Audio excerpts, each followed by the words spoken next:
A little girl screamed, and the sound cracked the silence of the city like a pane of glass shattering. Her voice was small, yet filled with terror. "Please, I can't take it anymore." She begged, the words tumbling out broken and raw. A man loomed over her, fists clenched, breath sour and heavy with liquor. His eyes wild with anger, ready to strike. And in that frozen instant, another man appeared. Not from duty, not from destiny, but from the hollow rhythm of his own loneliness. Ryan Mitchell, a name carved.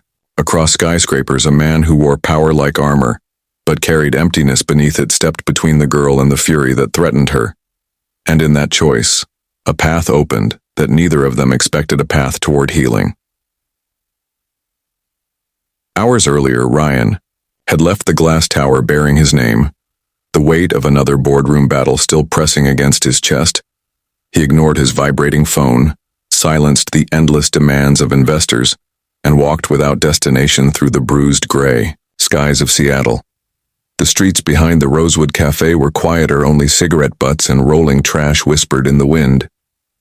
He stopped near a dumpster, staring at a crushed box as if it might give him answers. "I built an empire," he thought, "yet I still eat alone."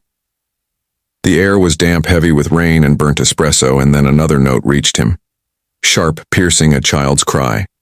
Small, desperate, "Please stop, I can't take it."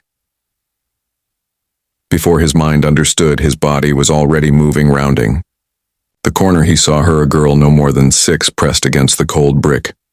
Her shoes, mismatched coat hanging, crooked arms shielding her face. The man before her, mid-30s, unshaven, whiskey staining his breath, raised his arm. Ryan did not think. He barked, "Hey!" The word cut through the alley. The man blinked, startled, snarling like a cornered dog.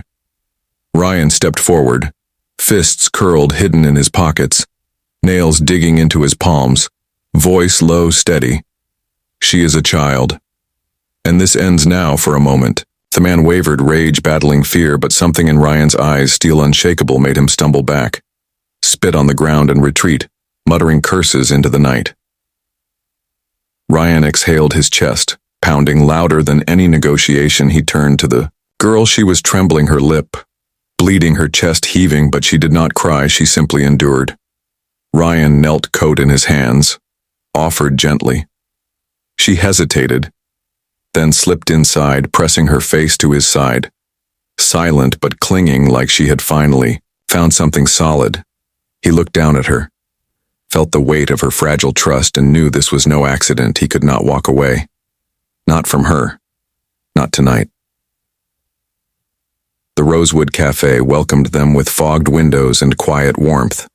Ryan guided her to a corner booth. She sat, arms folded, gaze lowered. He ordered cocoa, extra marshmallows. When it arrived, her hands shook so badly the cup slipped, cocoa spilling across the table. She froze, eyes wide, breath caught. "I am sorry," she whispered. "Please, don't be mad. I didn't mean to." Ryan cleaned the mess gently. "It is only cocoa," he said softly. His calm bewildered her. Kindness was not something she understood. He asked her name. Silence. Later, the nurse would call her Emma. For now, she remained hidden behind silence. When Ryan led her to his car, she whispered, "I won't be a problem." The words, flat, rehearsed like a shield. Ryan crouched to her level, told her quietly, "That is not what I am worried about." Her eyes blinked, startled. Then she climbed inside. Urgent. Care's fluorescent lights buzzed dimly.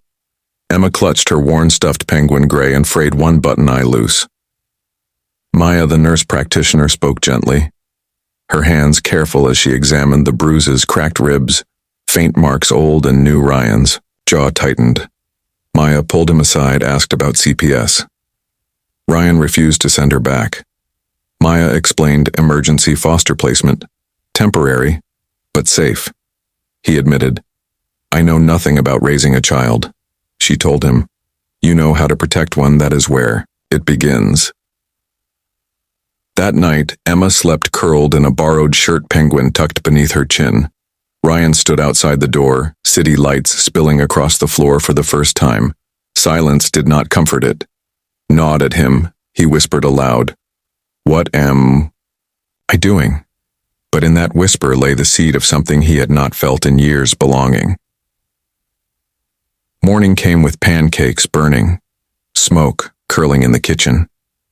Emma giggled at his disaster, called them penguin pancakes, and laughter filled the penthouse.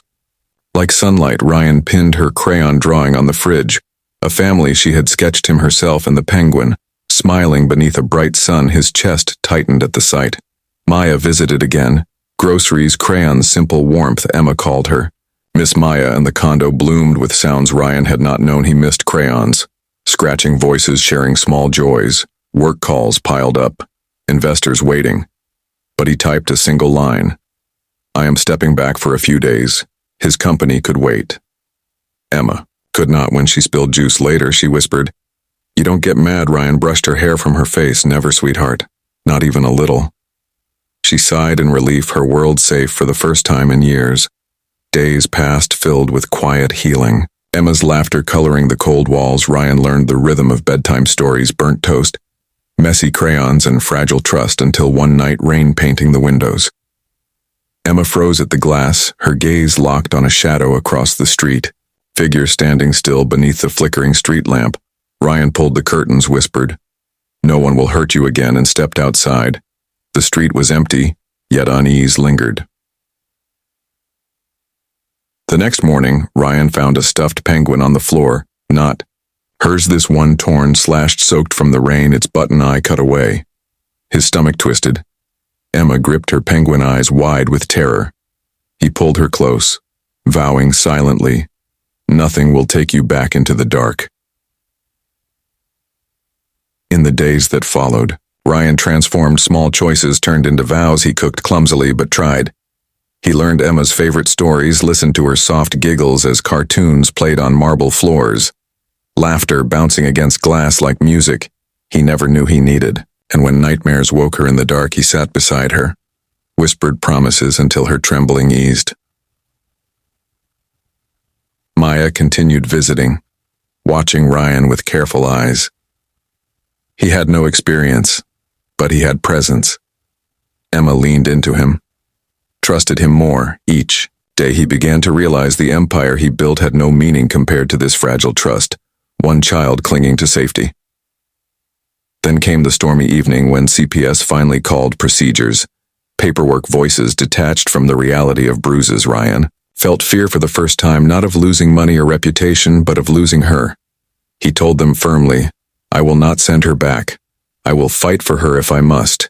And as Emma drew pictures on the kitchen counter, crayons scattered sunlight breaking through the clouds, Ryan knew his life was no longer his alone.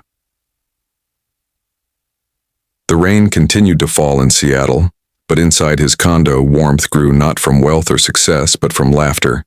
Crayons, pancakes, and a stuffed penguin stitched together with love. A lonely millionaire and a broken little girl finding in each other not perfection but healing. And for the first time in his life, Ryan Mitchell no longer felt alone, and for the first time in her young life, Emma felt safe.